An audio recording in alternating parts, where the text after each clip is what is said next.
Merhaba arkadaşlar, kanalımıza hoş geldiniz. Bugün sizler için iki harika oyuncumuz Can Yaman ve Demet Özdemir'den güzel fotolar hazırladık. Can Yaman, İnadına Aşk, Bay Yanlış, Doluna Ay gibi dizilerde rol almış ve herkes tarafından çok beğenilmiştir. Biz de sizler için onların romantik karelerini hazırladık.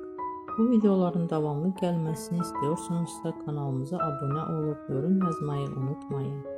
Herkese teşekkürler. Hoşça kalın. Bizden bu kadar.